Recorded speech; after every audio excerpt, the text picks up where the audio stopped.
Are you ready? The Kornelia Stephanie Show. Wake up to love, your call to action. Join Kornelia as she empowers others to live heaven on earth.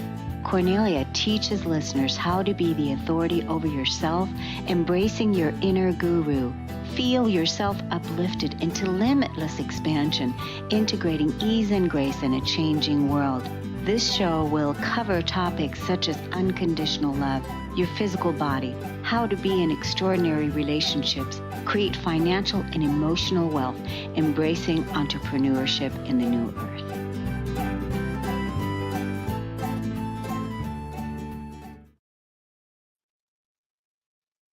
Hello, everyone. Welcome to the Kornelia Stephanie Show. It's an honor and a pleasure to be with you today. It's December 5th, 2023, and I'm with my beautiful co-hosts, and that is Pia and Cullen, and we're here to talk about how we're navigating the ascension energies on planet Earth. Welcome to the show, Pia and Cullen. Thank you. Hi, we're happy to be here. It feels like ages, and yet it feels like yesterday since I've seen you last. So how is everything? How are you feeling today? How is everything going? That's a mixed question. Everything is going really quickly. One thing that we notice really clearly is that the sense of time that we've always had is not normal. It's different. A day will seem like it's a week long, and yet a month will seem like it was only a day long. There's an accelerated back and forth switching of our sense of timing. So what Larkma tells us all the time about we're moving into liquid time and it's fluid and we have to be in the now moment, that's really coming up for us every single day. Yeah, it's a definite shift in our perception. It may not have anything to do with time, whether time exists or not. It's our perception of what we feel about time. As Pia said, what we're used to, what seems normal or abnormal has made an enormous leap in how we perceive what's going on around us. It's not just time, it's also energy. Things are changing so dramatically that it's hard to tell whether we're here in this dimension, and I don't mean Pia and me particularly, I mean everybody. It's hard to tell whether we're here fully or if we're off somewhere doing something else. We may know where we are, we may know what we're doing, or we may just feel kind of an awkward, not quite normal way of experiencing our lives. It really is changing. There's also a complete disruption in what we would have considered normal biological urges, like sleeping or eating. These things are really wavy now. I mean, we might go to bed at 7 o'clock at night or 11 o'clock at night. We might be awake all night long and not sleep at all or sleep sporadically. We might be hit at 2 o'clock in the afternoon or 4 o'clock in the afternoon with I can't stay awake. The normal biological of it's time to sleep, it's time to wake up is gone. It's just not there. We have to do whatever the body is telling us to do. And the same thing about food. There's no such things for us anymore as 3 meals a day. You know, we eat when our bodies tell us to eat, and we don't eat if we're not hungry. It's all changing. Yeah. I'm certainly finding that too, as far as the sleep time, like you just mentioned, sleeping, sporadically, even in the afternoon or whatever, or whenever you feel the need to lie down. And I find that when that happens, that the sleep is really deep. Yes. It feels like a really deep sleep. So allowing your body that time to rest, because it really needs it. It really needs it to go into that depth and get that rest. Because like Colin said too, we're doing so much on so many different levels that not just in our physical reality, but who knows where else our energy is that is, you know, that is being affected by all the changes that we're experiencing. Absolutely. It's amazing to us about this sometime lack of energy where we just feel sleepy. I've been a lifelong meditator. I've been meditating for over 50 years. Maybe I'm going even towards my 60 years of meditating. I started really early in my life, and I never took naps ever. I meditated. If I felt out of balance, I would simply stop what I was doing. I would meditate for 20 minutes or half an hour, and I would feel refreshed. I would feel more awake, more alert. I'm finding that my meditative practice has changed, and now I think I'm sleeping instead of meditating, and that's a complete change for me. And I think what you said, Cornelia, about going really deep in these short spurts of sleep, I think we are compelled to, what some people would say, leave our bodies and go somewhere else. And I think that deep state is showing us that we're actually somewhere else in a parallel existence or in another dimension, doing something that obviously we need to be doing, or we wouldn't have that sense that we have to stop what we're doing right now and either go to sleep or even just meditate. So something is afoot where we're doing multiple things that are necessary at this point that maybe we weren't aware of before. Something else that's changing a lot is we've both always been very intuitive. Cullen's most intuitive, one of the most intuitive people I've ever known. But we've both always been intuitive, and that has really heightened recently. It's like our attention is more on something that we need to know without thinking about it. It's just right there. This is something we need to know. Oh, we have to pay attention to this. It's really heightened a lot. So that's a major shift that we're noticing. We and others like us are also experiencing. Yeah, that's true. I'm feeling that too. One of the things that it just reminded me of when you were talking about possibly being in a parallel reality or being somewhere else. This was back. I don't remember the details, but this was back like in 2015 or something. Uh, there was a crop circle somewhere in England that I, for some reason, what happened was we were getting ready to film a video. So I had the video person there and we were getting ready to film the video. And all of a sudden I got so sleepy.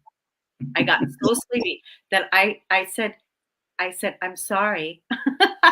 The video person drove to come here to do the video. And I said, I'm really sorry. I said, but I have to go lay down. I have to go lay down. I said, would it be all right if you just, could you give me about an hour? Because I don't know how long this is going to take, but I really need to go lie down, right? Hilarious. So I went to go lie down. And of course, the video person said, yeah, that's fine. That's fine. I have things I can do. So I went to go lie down. It was interesting. I ended up being at a place where the crop circle is being lied down, and and it was so interesting because, like, literally 24 to 36 hours later, an email came to me showing me the crop circle that I actually went to go visit during that dream time or during that sleep time or whatever. So these are the kind of things that we do when um, who knows what we're doing. But it just so happened that this was an experience that I had that just brought that back. But how great it is that you can have a video person and you can just say, hey, I need to go lie down for a minute. Thank you. This person was totally, on our team. So he was very aware of how we have to do things when we need to go lie down and take a rest. That's a great story. We could talk. I don't think it's probably timely today, but we could talk for hours about interesting and weird experiences inside crop circles. Pia, Oh, yeah. Pia and I spent, I don't know, 5 or 6 years in a row in the UK in crop circles. We visited as many as we could on a daily basis, sometimes 5, 10, many for years on end. And those experiences, we should probably write an additional book if we had time just about those experiences. Okay. That would be, yeah, totally. Let's definitely talk about that in another show. But yeah, write the book, because I really truly believe that the crop circles that are, that are there, they are there to give us the information of what it is that we're working on, or what it is that we're, uh, integrating, or what it is that we're experiencing, and what does that mean, and how to. So that would be a wonderful story to hear, Colin. Yeah, Okay. for sure. So let's talk about 2023, and how has the world changed in 2023, according to how you see the world today? Well, because we're living on a planet of duality, this question has to be approached from dualistic perspectives. And on one hand, I would say I see a lot more fear and a lot more insecurity and a lot more lack of critical thinking and relying on outside sources to provide information rather than figuring things out. I see a lot of that going on, a lot more selfishness and survival instincts. There's a lot more of that because the world has been through a lot, and there is a survival aspect to that. On the other hand of the polarity, I see a lot more people interested in what's happening, becoming more aware of what do I need to do? How can I participate in these changes? Oh, maybe I need to change my diet. Oh, maybe this thing I've always believed in really isn't appropriate anymore. Maybe I need to be kinder. Maybe I need to watch my moods and my attitude. So there's a dualistic interplay that I'm seeing in a really large way in 2023. And I think that has to do with something else I know we're going to talk about, but I think it has to do with the ending of Pluto in Capricorn and moving into Pluto in Aquarius, because that affects us collectively at a huge level. And I think part of what we're seeing has to do with the political things we've been under the duress of, and the awakening that is happening spiritually in spite of. And there's so many influences that are all happening in this chaos at one time. It would be impossible to pin down one thing and say, this is causing this, but they're all interacting together. Yeah, I think that's absolutely true. And I think what P is talking about is coming from the mass confusion of many people not knowing what to do, what's coming next, how can I be safe, how can I understand or figure out why I'm here. I mean, many people realize that they have a mission, a personal mission and a collective mission.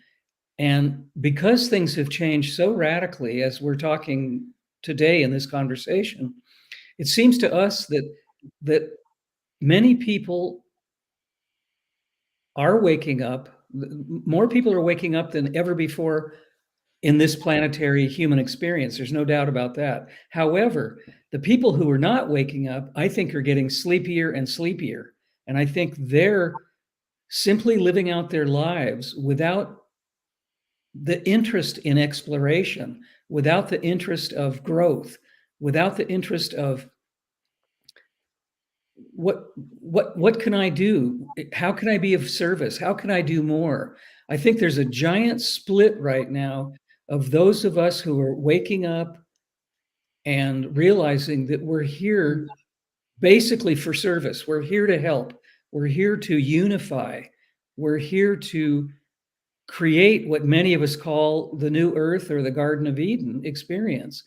And yet, on a daily basis, we see people that are evidencing absolute selfishness, as Pia said, or the old phrase that I've used for years, the me, my, mine attitude of, I don't really care about other people. I just want what I want, and I'm going to do what I'm going to do. And I can tell the audience listening to us, we're seeing the most absolute crazy driving.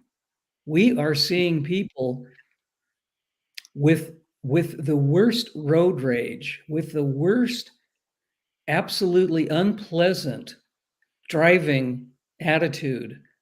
We're shocked that there aren't more accidents happening because people are driving as though they're blind. That they've lost all their cognitive abilities to see that there's a car in front of me, there's a car behind me. Someone wants to pass, but I don't want to give up the fast lane. I'm staying right where I am. We're seeing this on a wholesale experience. There's a real quick example of that. I was driving home from a market the other day, and I could see this real big construction truck. What do you call those trucks? Big dump truck. Big dump truck type truck coming down a very steep hill. And there was a side road in front of me, and there was a little pickup truck coming out of the side road. And I watched that man as I was approaching. I watched him turn and look at the oncoming big truck, look back the other way, look at the big truck again, and then he pulled out right in front of him and went to a crawl on the road. And the big truck almost did a jackknife trying to stop because this little truck had just pulled out in front of him like, I don't care, I want to go, I'm going to do it. And we're seeing a lot of that. So to round out what I'm trying to explain, it's just interesting to watch society, watch people. So many people are becoming way more sensitive. Pia talked about intuition a minute ago. Many people are really waking up to realizing that, guess what? This is a group experience. This is a group deal. Let's get together and do something for each other. Let's make a better world.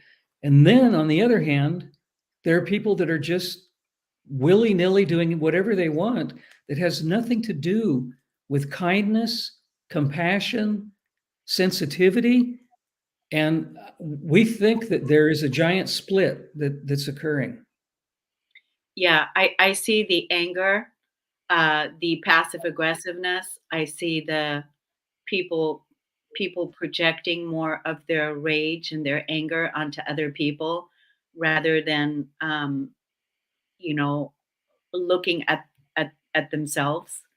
Mhm. And I definitely see that happening in the community here as well, and seeing it in the world. And that's why it's so important that each person looks at where their house is, how they're feeling about things, and again bring it back into a peaceful environment and ripple that energy out, because there is a lot of aggression out there, there is a lot of anger out there. And we can use our anger for clearing the shadows. Mhm. We can use our anger because underneath that anger, there's always a truth that's waiting to be claimed, that's waiting to be heard. And so, but definitely the split is going on. It's interesting when you talk about, because we mentioned Pluto, and we'll go into this, Pluto leaving Capricorn. I had a dream just a few days ago, and in the dream, I was at my friend's house, and we were sitting in the living room, and there was poop.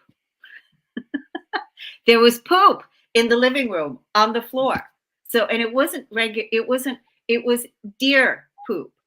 So it was very specific deer poop, because I looked at the poop and I saw, oh, uh, there is a deer poop here. There's poop here. So it was so interesting. Then waking up from that dream, I walk outside of my house and I see in front of my door there's some gravel, and a deer pooped there as well. So I saw the poop there, and I saw the poop in the dream, and then I saw the poop truck picking up poop, from the community. So what was all this showing me is that we're in a massive cleanup, cleaning up the poop, cleaning up the poop, cleaning up what needs to be cleaned up, cleaning up the shadow work, cleaning up our homes, cleaning up, the things that really need to get cleaned up. So I thought that was just hilarious because, in the dream, I was at my friend's house, but I had poop myself because it was outside of my house. And my friend really is, uh, is showing me this was also in my house. But in the dream, I called her up and I said, "Hey, would you like me to come over and help you clean up this poop?" I thought it was just hilarious what is being shown, what's being shown that in this time period that we're cleaning up. I think your dream is absolutely indicative of the symbology, the clues that we're being given, that people are getting these messages in dreams. They're getting them in sleep experiences that probably aren't just dreams, but parallel experiences. I think it's synchronicities that are popping up as educational pointers saying, look, just as you just said, Kornelia, this is here. Do something about it. It's obvious that maybe we haven't done the best job, and it's time to do a better job, and it's time to clean it up. And P and I see this in symbolism every day. Our Pleiadian friends have told us, and their audience for decades, humans don't notice symbols or clues or cues as much as they could. They're always out there right in front of us, Yeah. but we're too busy usually to notice them. And I think at this point, because cleaning up our mess is so important, it's so imperative, that I think we're getting these synchronicities, these clues, these symbols more and more and more and more. And when you brought up the crop circle subject a few minutes ago, the crop circles from our point of view of what we've experienced are the same thing. They are symbolic representations of information that can help us. All we have to do is look at it and feel it and go, oh, look at the symbol, look at the design of this crop circle. It is telling us something. It is showing us that either we're being given something that's instructive, that's helpful, or we're being shown something that we're missing in another part of our lives. And here it is, right in our faces. Take it as a gift. Take it as an experience to understand something more deeply. I think your dream analogy is a perfect example of how we're being helped and what we can do if we become a little bit more watchful, noticing things that come our way that can help us in a really, really great way. If we look at symbols and look at Pluto as a symbol, Pluto is the great transformer. And Pluto is in the final stages of its path around of influence on humanity. I think it's December the 19th. I'm not sure, but I think it's around December 19th that Pluto moves into its final stages of the 29th degree, where it will stay until Aquarius steps in and takes over. Pluto will be at Aquarius. But while it's in these final stages, it's giving us tremendous chances to clean out the shadow, to bring up what we don't want to look at, to look at, why do I not feel good about this? Or why do I judge that? Or why does this pattern always happen in my life? Or why do I project my anger and my blame and everything on somebody else when I really need to look at me? Because people don't like to look at me. They don't want to go in there. It's too painful. But Pluto is going to push until whatever button needs to be pushed makes the person open to see what they need to see so they can transform. So we're going through this individually and collectively right now until January the 21st. It's been a tremendous influence. I know I've talked about my own experience with you and your audience on these shows before. I am the poster child for being influenced by Pluto. I have 5 planets in Pluto. Nobody that I know of in all the astrological work, study, and information that P and I have come through, I've never met anybody who has such a great influence of Pluto in one personality. And Pluto is all about structure. It's all about rules. It's all about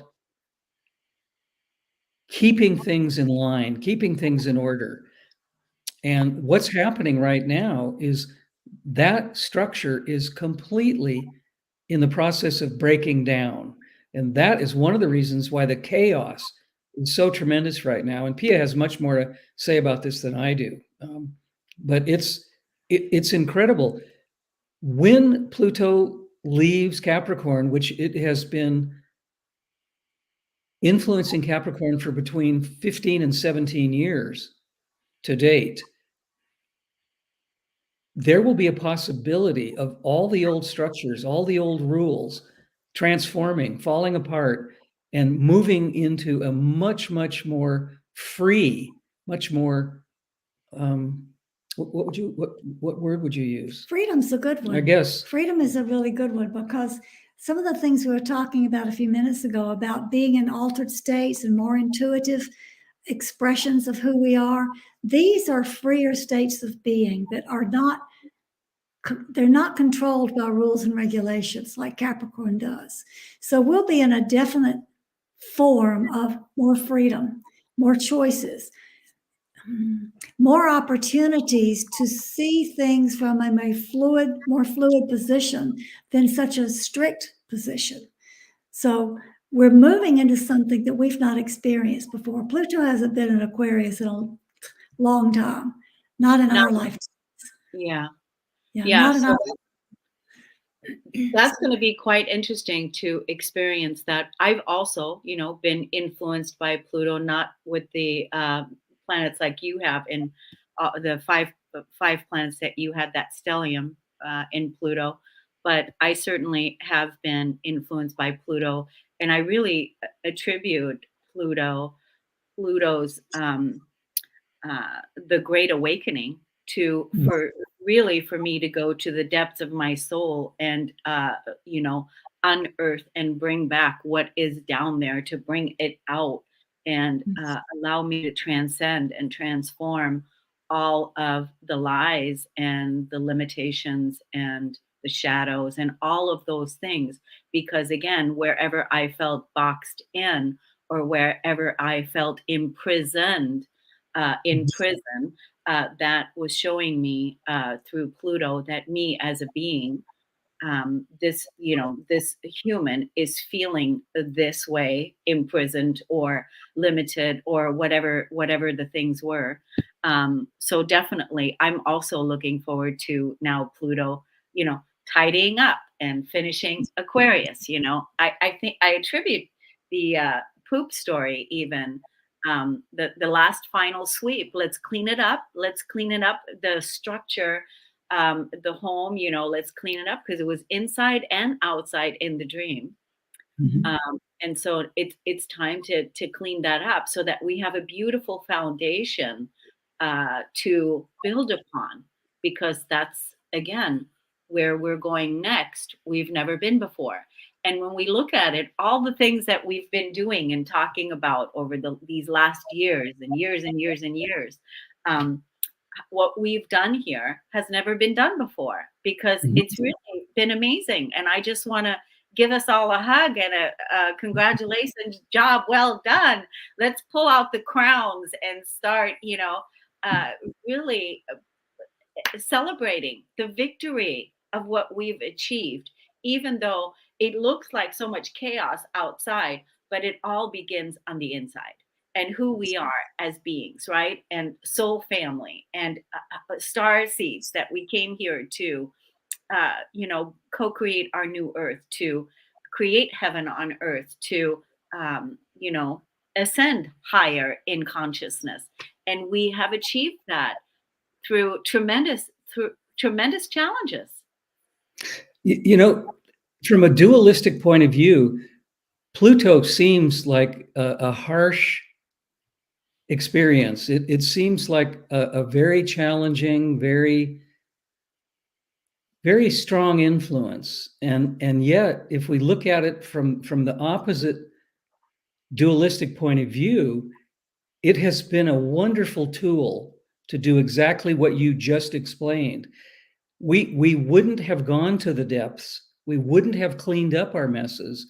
We wouldn't have changed as much as we have collectively and personally without the influence of Pluto. So I think we have to be very careful to not say that Pluto was such a terrible, terrible, hard influence that it took us to the ground, it knocked us to our knees. It's true that did happen, but if that hadn't occurred, the sensitivities, the curiosities, the transformative process that we've been going through all these years, almost 2 decades, would never have happened if Pluto hadn't had the influence that it had on us. So in one way, I think we need to be thankful that Pluto was here to help us, because obviously we wouldn't have transformed in the way we have without that influence.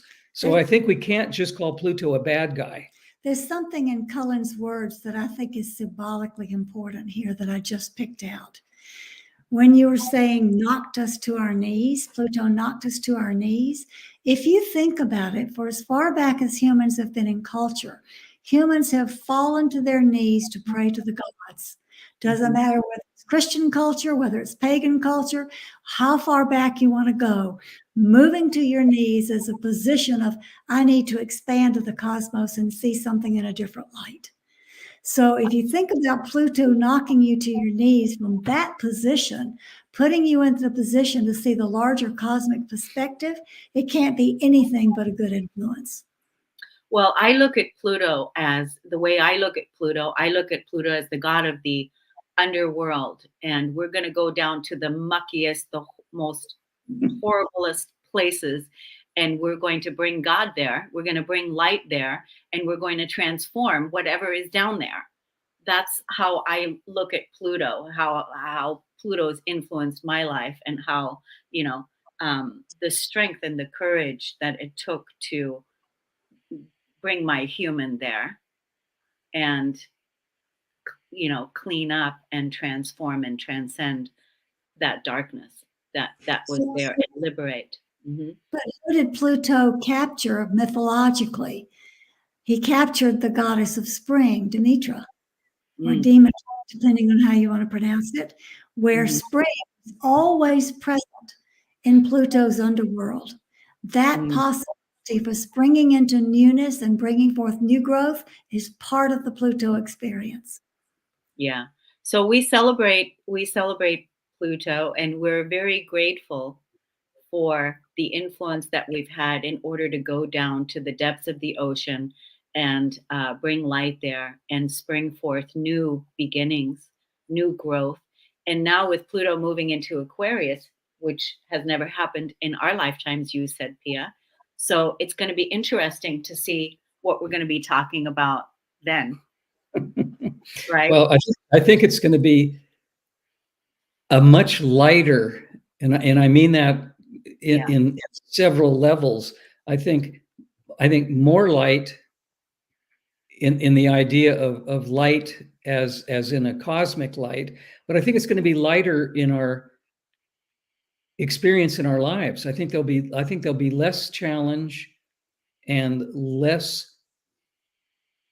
stumbling around. I think things may become clearer through the light that's provided. If people take responsibility for using their own cognitive abilities and their own heart wisdom, because Every position has a dualistic influence on Earth. And Pluto and Aquarius, while we're talking about all these wonderful things we're going to experience, also has a deep connection with technology. And if we don't start recognizing that technology can be our master, if we allow it, and if we continue to depend upon it to tell us instant answers like Google searches, if we allow that to happen, Pluto and Aquarius can be very challenged for a biological human. So we are going to step into a new set of challenges, but we will be freer to be able to express my choice is not to align with this, or my choice is, yes, I wish to support that. Yeah. So it's going to be an interesting time. Yeah, it's going to be interesting. I think for those of us that have, integrated the awakening and are here in the new earth, the pioneers of the new earth that are there, now that we've cleared our structures and we've cleared all of that, those of us, like Cullen said, it's going to be on a lighter sense now, because we've cleaned the structure, and now we're building upon that with Pluto in Aquarius. And because we're the settlers, we're the ones that have pioneered the land, and now we're going to start a whole new phase of our lives that, it's going to be different. I think the people that are not awakened, they are still going through all of the things that we've already experienced, right? That we've already gone through. Because I don't know about you, but I did my life review already for this year. I usually do this at the end of the year, where I, write down what I've experienced this year, what I've cleared out, and what I've completed, and what I'm done with. So like this chapter, this chapter, this chapter, this, and closing it out, simply because I want to, again, be conscious with my creations and what I've released and let go. And these chapters are closed now. And as I'm beginning a whole new phase, right? And many of us are beginning new ways of how we want to express, how we want to live. I see, even with the way that you guys are doing your foundation in your newsletters and various different things, simplifying things, making things more streamlined, so that we can be living more in alignment with what's next for us, right? Yes. Mm-hmm. I think that's critical right now. I think that is absolutely something that everybody needs to explore, because if we're really going to move from such a structured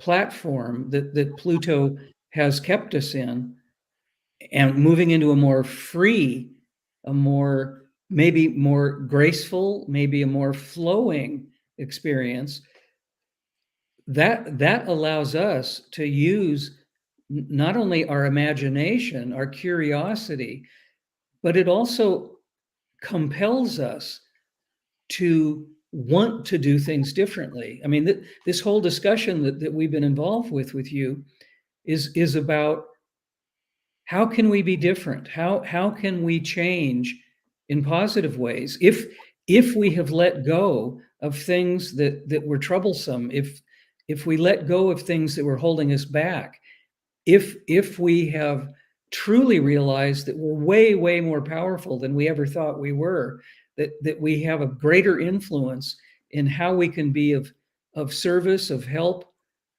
simply through things like kindness and compassion, those understandings can propel us into a completely different way of being when Pluto makes this huge change. And obviously, it's our choice. We can utilize the great transformative energy of Pluto when it was in Capricorn and change that into the influence of what it will be like in Aquarius, which hopefully will be lighter, and which will be, as we've said over and over again, maybe freer in not only our self-expression, but just lightening up the whole picture, being different in ways that maybe we've wanted to be involved with, but the structure of Capricorn simply didn't allow us to be like that. So I think we're going to enter an amazing phase, and it takes me back to a lot of things in the 60s. The whole idea of entering the age of Aquarius. I mean, the song itself was so powerful. I mean, people were ignited with a sense of brotherhood and sisterhood through a song like The Coming of the Age of Aquarius. It was a big deal. And maybe we put that aside for a while, and guess what? It's really here, and we're able to do something with it. Finally, I was so disappointed. I thought the 60s that we all lived through was going to be a real game changer, and it really opened up some new things, but it also fizzled. It just went away. And maybe this new energy that we're talking about how Aquarius will be different than Capricorn, maybe the true understanding of the age of Aquarius is just going to pop open, and we're going to have a completely different experience together. I hope more, like you said, more lighter and more funner and more freer, more funner. That's a word. It was really fun. It was really funny right now. I was sitting there thinking about when you're talking about the 60s, and then I'm thinking about the Capricorn structure and Pluto together, and where we've been. Pluto and Capricorn together is serious business. It's like, this is serious work. It's so serious that everything is so serious. And, now that we've finished up this serious business, things were really, really intense and serious. Because Capricorn doesn't play around. Pluto doesn't play around. It's all about, let's get it done, right? Let's get it cleaned up, and let's keep these structures the way that they were divinely intended. They were divinely intended, and that's the whole point. So now here we are. Now we have this final little push here, and because what do we have right now? We've got Pia. We've got Venus in Scorpio right now, and I think it's going to be for the rest of the month. Venus is in Scorpio, so that is also activating many people to, again, dive deep into the shadows and bring up whatever else is down there that needs to be loved free. I like Venus in Scorpio because I've got her in my natal. So for me, it's welcome to my world. This in Scorpio, this is, so it's, but here we are in this final countdown of the year of 2023, and really cleaning up our lives, cleaning up the poop, cleaning up all the areas of where we don't feel good enough, where we don't feel worthy, which takes me to the next topic I want to talk about. I'm still meeting a lot of people, just working with a client yesterday that is dealing with not feeling good enough to live her best life, not feeling good enough to deserve more, to the unworthiness issues there, and how the communication was because she is relating to the money that she has in her bank account, isn't if in full abundance, because there's little in the bank account, and she was relating that directly to her not feeling good enough and not feeling worthy. And so I thought we would talk about that. Sure. There's a dualistic thing here again. People oftentimes either feel unworthy, like they're not good enough, and they're in a victim mode, or they feel judgmental and blaming because somebody else is doing something, again, putting them in a victim mode. But both of those lower vibratory positions are victim consciousness. They're not, let me take responsibility for my life and let me claim the good things about who I am. You had something you wanted to add? Well, yeah, there's a huge element here that I think is really important to bring up. And that is, people tend to compare themselves with others. And we can't do that because we're all individually doing what we need to do for our own soul growth. We can't look at someone and say, look at how fortunate they are. They have this huge bank account. They drive the snazziest, most wonderful sports car.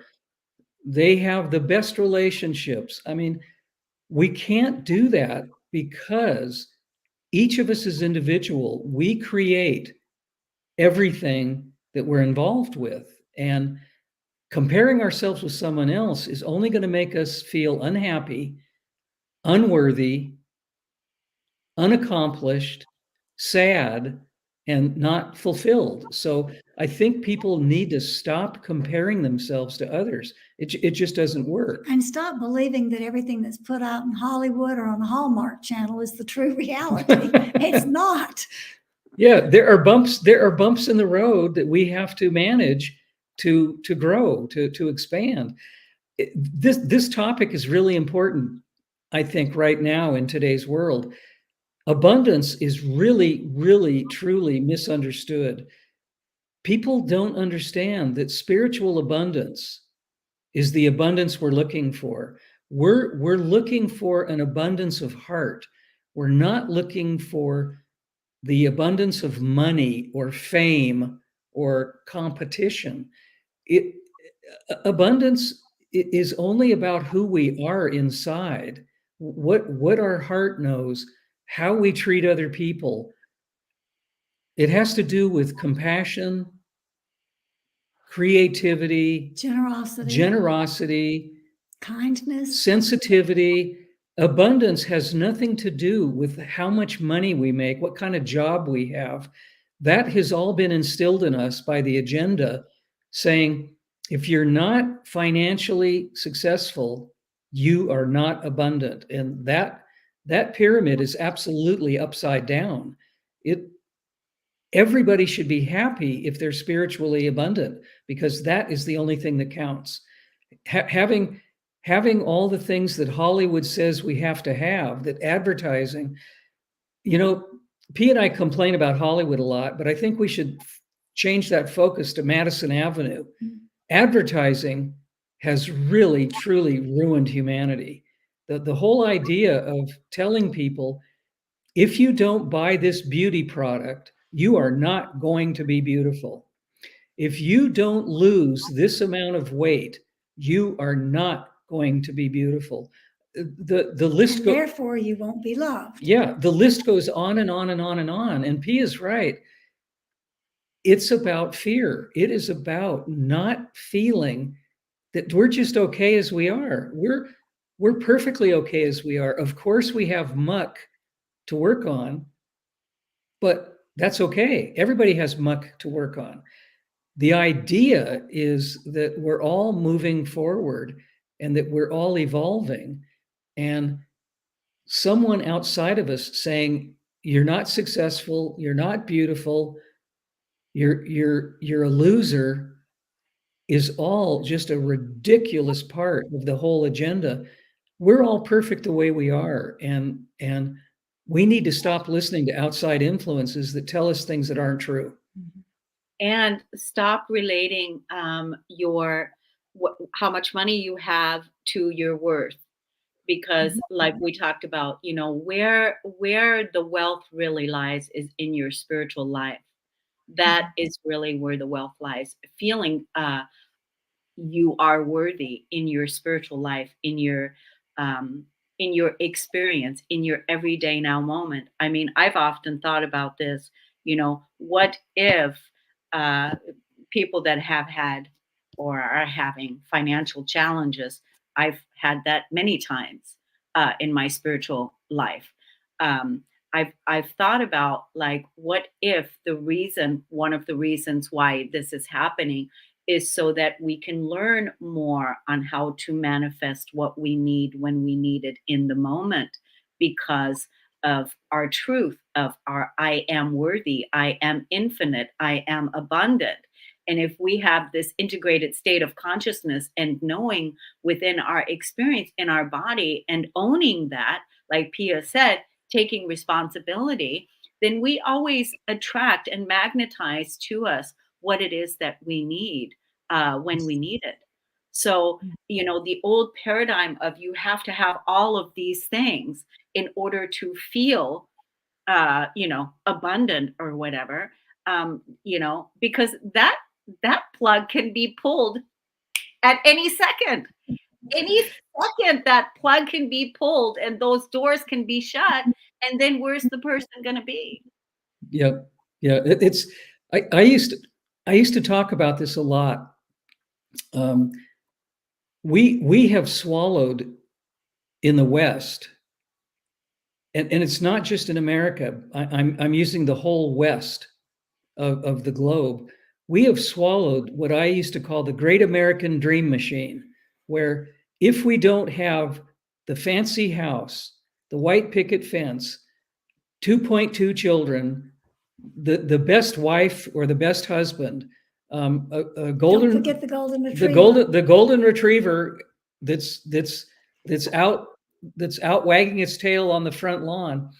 If we don't have that Great American Dream Machine idea, we're not successful. We're not okay. And as I said 5 minutes ago, that was pushed into our psyches through advertising, through an artificial way of making people feel unworthy. And if people feel unworthy, they are more controllable, because if they don't feel worthy, they think that they're doing something wrong. And if they're doing something wrong, that spins them into having to ask someone else, well, what's wrong with me, or what should I do? I don't know what to do. That whole thing is a cascading effect on people's psyches. And that has been a wholesale part of the agenda to keep people down, to keep people separated, to keep people unworthy. And folks, it's time to wake up to that and realize that it's been a sham all along. It's been a false prophet platform to keep people controlled, unhappy, and unworthy. And standing right along with that whole paradigm Cullen is so brilliantly explaining is the concept that if I don't have my perfect other person, my twin flame, my soulmate, something's wrong with me. Not everybody is intended to be in relationship with another person on this mission. Some of us are here to be in our own space, integrating our divine masculine, our divine feminine, without needing to involve another person. And if there is another person in our lives, it's not about the idea of, oh, my better half, or this person completes me. That's also something that's been erroneously instilled into us. It's about, what do I have to share? There's another person in my life. How can I share the goodness of who I am? And therefore, the other person can reflect back how they wish to share the goodness of who they are. That's the ideal relationship. But people go after relationship looking for the divine Hollywood idea, romanticized Hallmark moment of my soulmate, because he recognizes me, he sees me, he knows who I am, and he doesn't care about any of my mistakes. That's just not realistic. If you find somebody that's a match for you, you're going to go into the relationship to do the work with each other, to do the cleaning we've been talking about, to clear it out and clean it out and love each other unconditionally. It's not a Hollywood Hallmark idea of something's wrong with me if I don't have that person. That there's just something. That's so true. And even, a person that doesn't feel worthy, that is still operating from the old paradigm of not feeling good enough, of not feeling worthy, even that person is always going to look for outside validation. Do you think I'm beautiful? Do you think I'm amazing?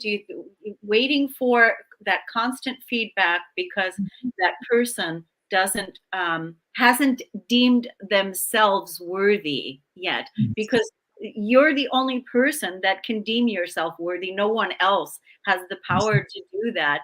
You have to deem yourself worthy. You have to claim that responsibility and truth and realize that I am worthy. I deserve this. I came here for this. I'm here for it.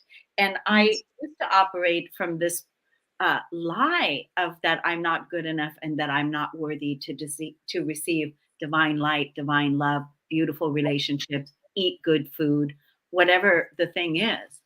But because you can sit there and tell a person they're beautiful all day long, but unless they feel worthy themselves, you're going to be talking till you're blue in the face because um, it's not going to hit. It's not going to hit, right? Yeah. You've said something in all the discussions we've had, Kornelia, over the years. You've said something that is absolutely appropriate right now. It all starts at home. It all starts inside. And that's exactly what we're talking about. It has to be understood from the inside. It's never going to become clearer or more understandable from the outside. It can't be. It just cannot be. Yeah. Yeah. So I think, with what we're talking about here is that make your home beautiful, which is your inner home, where, your inner connection with yourself and your physical home and the house where you live. And then of course our Mother Earth, she's already beautiful. And so we take greater responsibility in connecting with her and also living in on this beautiful planet that we live in, and so that we build structures and communities and friendships and relationships that reflect our values, and that Absolutely. is so important. And so I'm uh, really excited about moving into 2024. There's a lot of information out there that says 2024 is going to be very chaotic, but I want to remind everyone again that you're here and that it begins with you, and that it doesn't have to be chaotic in your house. And also that the new things that we're bringing to form do come out of chaos. So we get the opportunity to step out of the chaos as we do our work. Yeah. And you've said, you've used the word community a couple of times just now. People have been trying to, I don't know how to say this. People have been trying to create community for years. I mean, there have been attempts at intentional communities, ashrams, um, group living, et cetera, et cetera, et cetera. It hasn't worked very well. I think that starting in 2024, the time to actually create realizable, workable communities is going to be much easier. I think the structure of what we've talked about of Pluto in Capricorn has had such a tight hold on structure that true community simply wasn't possible. It wasn't an easy fix. It wasn't an easy way of actually creating wonderful, loving, cooperative communities.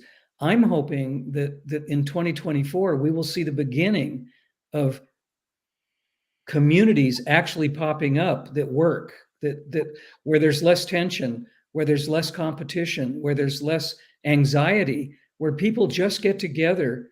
And it may not be living structured communities, it may just be gatherings, or it may just be associations. But I think community is going to have a different sense starting next year. I think it's going to be a better possibility for people getting together and actually creating a different kind of community together. Yeah, it makes a lot of sense because when you're talking about uh, how it's going to be lighter with Pluto in Aquarius, I think that's what it's been about, because we've been preoccupied with going to the depths of the ocean to clean everything up and unearth everything. And now we can come together as communities and really start joining our hearts and seeing where we can connect and what is it that we can do. I'm really excited about that. I'm glad you brought that up, Colin. I'm glad we talked about all of this today. Yeah. I think it's a real possibility that hasn't been available in truly in our lifetimes. I'm not sure that it was possible, but I think it's going to become something that will be more accessible and viable. Yeah. So there's so much to look forward to. I want to be able to let the audience know, Pia and Cullen, how to find you and how to look at your website and various things that you offer. Well, we have two websites. And one of them that we work on primarily is larkma.com. That's spelled LAARKMAA.com. And that's our work with the Pleiadian friends that we have.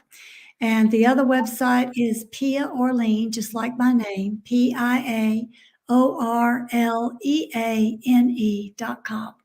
And you'll find everything on both of those sites. Both of these websites are filled with many services. The books we've written, the calendars we've produced, the oracle cards we've produced, archival information of things we've done over the past several decades.